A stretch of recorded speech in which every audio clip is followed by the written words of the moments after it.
Magandang gabi po sa inyong lahat, Luzon, Visayas, Mindanao at sa buong mundo. Na napapanood tayo sa internet at sa loob ng studio. Magandang gabi!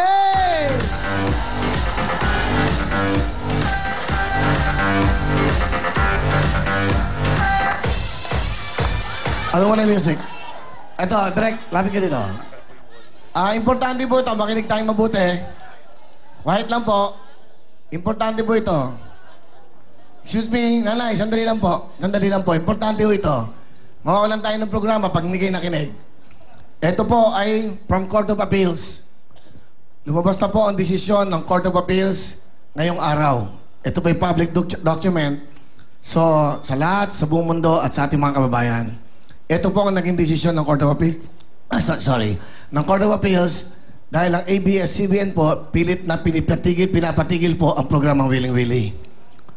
Sila po ay talagang gumagawa ng paraan na mapatigil po ako sa pagharap sa inyo araw-araw at ang Willing Willie ay ma-stop na magbigay ng saya sa inyo. Babasahin ko ang desisyon ng Court of Appeals.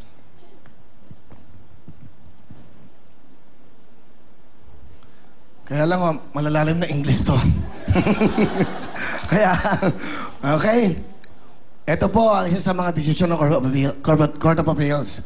We cannot turn a blind eye to the incalculable losses that petitioners may suffer once the airing of Willing Willie is enjoined. Their contractual obligations to sponsors and advertisers, as well as Willing Willie production crew and staff, would certainly be put in jeopardy.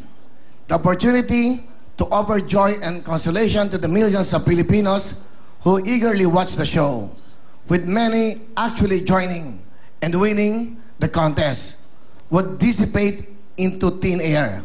In the higher interest of justice, we are of the considered opinion that an injunctive writ is necessary to forestall this irreparable injury that may be suffered by petitioners. Maaring malalim, hindi nyo maintindihan. Ang ibig pong sabihin nito, ang sabi po ng ating batas ng Court of Appeals at yung mga justices sa kanila pong pagsusuri, sa kanila pong pag-aaral, hindi po basta-basta pwedeng ihinto ang kaligayahan ng sambayan ng Pilipino.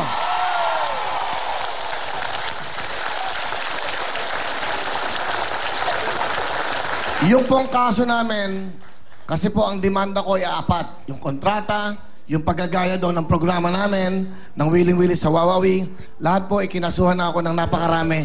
Mahinto lang ang programang ito.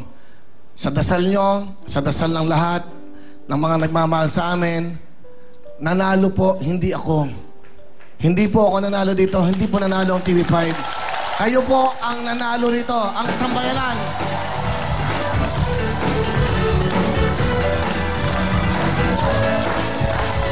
Maraming salamat po sa inyo. Sa akin po mga magagaling na abogado, Attorney Nards de Vera, Attorney Freddy Domingo, Attorney Boy Reyno, at sa mga abogado po ng TV5, maraming pong salamat.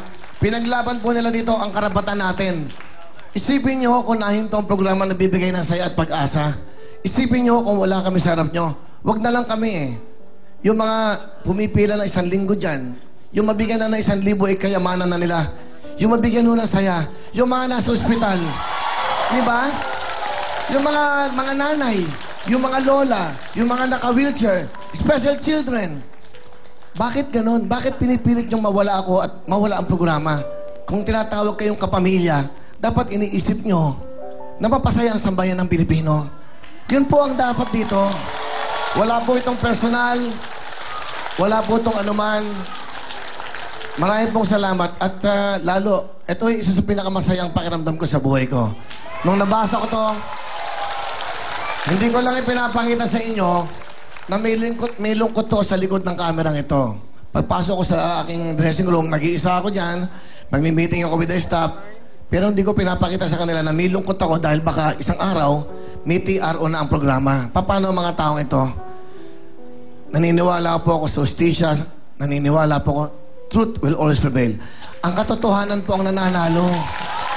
Maraming salamat sa mga nagmamahal, nagdadasal, Maraming salamat, Mr. Manny Pangilinan, Sir Attorney Ray Espinosa, our President, Boss Bobby, sa buong pamilya, buong kapuso, kapamilya, kapatid, dito po sa TV5 at sa buong mundo.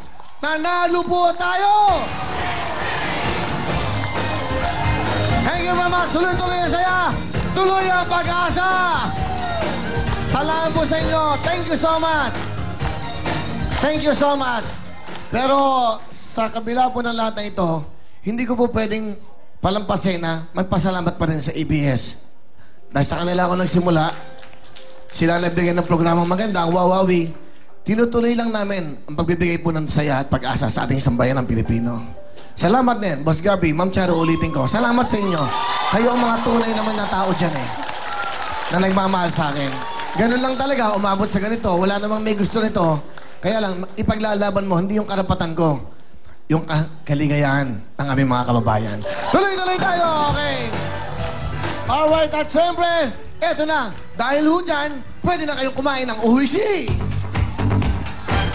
Mula pa po nung unang panahon, 1970s pa, ito na po ang paborito nating mga Pilipino. Masarap kasama sa tambayan, sinihan, o saan mang lugar habang kayo nanonood po ng mga programa sa TV5. Ito pong Willing Willy, madali pang mahanap sa inyong mga suking tindahan. At syempre, pag nauuhaw kayo, meron tayong Smart C. Yay! Smart C na. Ano pa hinihintay nyo? Kompleto po yan. Meron po sila tinatawag na Orange Crush, Lemon Squeeze, at Pomelo Grapefruit. Uishi, Smart C. Thank you so much! At syempre, lahat kayo may regalo from Mang Inasal! Tayo na sa Mang Inasal, pagkain na katakot-takaw. Yay! Siguradong Gift certificate from Mang Inasal. Gusto nyo ba ng Kabusugang Unlimited pero napaka-swak sa budget? Mag-Mang Inasal na po. At kayo po, walang problema. Pwede na kayo magpa-deliver at tumawag lang kayo 733-1111. Yan po ang unlimited sa sarap, unlimited sa busog, unlimited sa kanin.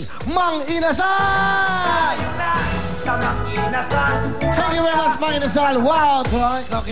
Kita nyo naman dito, laging may saya. Tuloy-tuloy tayo at syempre, eto na po, isa sa mga nagbigay ho ng saya at nagbigay ho ng swerte sa programang ito. Di ba? Si Spark, siya daw ho ang kung merong heart and soul. Siya na po ang, siya ba yung heart? Siya yung heart. Okay.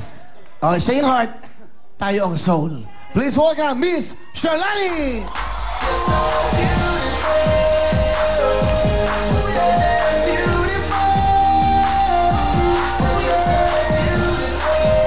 Miss Shalani!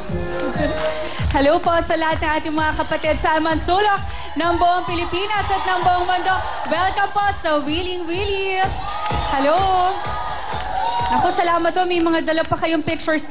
Alam niyo po sa bawat banner, bawat streamer na nakikita namin, kagabi may nagbigay pa ng bag. Tuwang-tuwa po kami. Kaya alam niyo po, ang gusto lang po talaga namin dito sa Willing Willy, kayo po ang mapasaya. Kaya congratulations, Willy. Lalo na dun sa na-serve na order. Congratulations. Dahil alam namin wala ka naman ibang gusto kundi lalong mapasaya ang buong Pilipino. Pero alam mo, nakakatawa kasi napakahirap ng decision na yan sa mga justices, no? Basta we salute them kasi hindi naman nila inisip ako eh. Hindi naman yung TV5. Ang inisip nila yung sambayanan. Ang inisip nila yung tao. Decision pa rin ng publiko. Kung may people power, ito, people happiness ang inisip nila. Wow, kaya happy dapat, dama, di ba? Yes. And you're part of this. Sinamahan mo kami, Yes. sinamahan mo ako sa Makati. Naging part, hindi ka pa kasama sa kaso. Sumama ka sa amin. You're part of this, kaya you're part of my life. Di ba? Kasi kasama natin siya eh. O, di ba? Siyempre po, wala pong iwanan. Uy, gusto mong pakasal, ha? Bata pa ako, 50 pa lang ako. Tuloy-tuloy tayo, siyempre. Pero bago lahat, we have a very special guest. We're so proud if we have Manny Pacquiao, if we have Donaire. Ladies and gentlemen, please welcome, join us here, Anna the Hurricane Hulaton.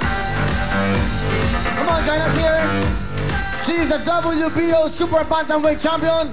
Tinalo po niya si Francesca Alcantar last provider sa California. Can you bring, okay?